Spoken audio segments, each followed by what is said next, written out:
Pernah nggak sih kalian tinggal satu rumah dengan seseorang tapi terasa asing?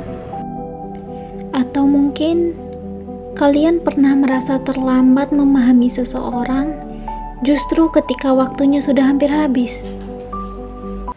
Halo semuanya, jadi kali ini aku mau ngebahas sebuah novel yang menurutku cukup emosional dan menyakitkan secara psikologis, yaitu novel Pendosa yang Merindukan Tuhan karya Yoga Maulana.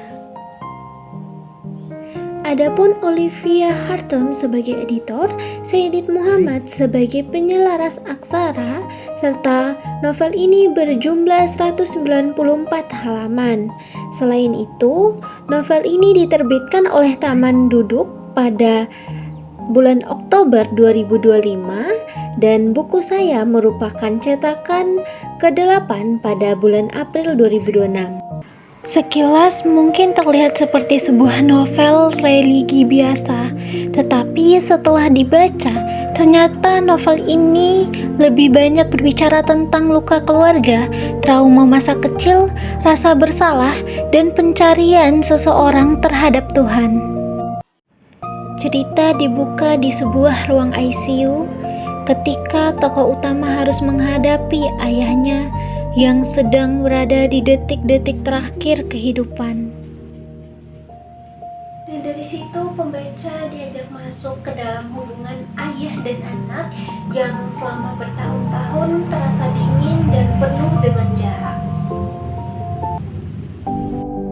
Hal yang paling kuat dari novel ini menurutku adalah bagaimana Yoga Maulana menggambarkan kekerasan emosional yang terjadi dalam keluarga. Tokoh utama punya minat di dunia kreatif seperti menulis dan menggambar, tapi ayahnya justru memaksanya mengikuti standar maskulitas yang keras. Jadi, rumah di novel ini bukan digambarkan sebagai tempat aman, tetapi justru seperti ruangan yang penuh tekanan dan ketakutan. Dan menurutku konflik seperti ini terasa dekat dengan realitas banyak orang. Terkadang luka terbesar dalam hidup bukan datang dari orang asing, tapi justru dari keluarga sendiri. Ada satu hal yang menurutku sangat menyakitkan dari novel ini, yaitu konsep tentang 6 bulan terakhir. Tokoh utama akhirnya baru mencoba memahami ayahnya ketika waktu yang tersisa ternyata tinggal sedikit. Bahwa kadang manusia baru menyadari arti seseorang ketika semuanya sudah terlambat. Masuk ke pertengahan cerita, novel ini mulai membahas rasa bersalah dan kebencian terhadap diri sendiri. Ada satu kalimat yang menurutku paling kuat, yaitu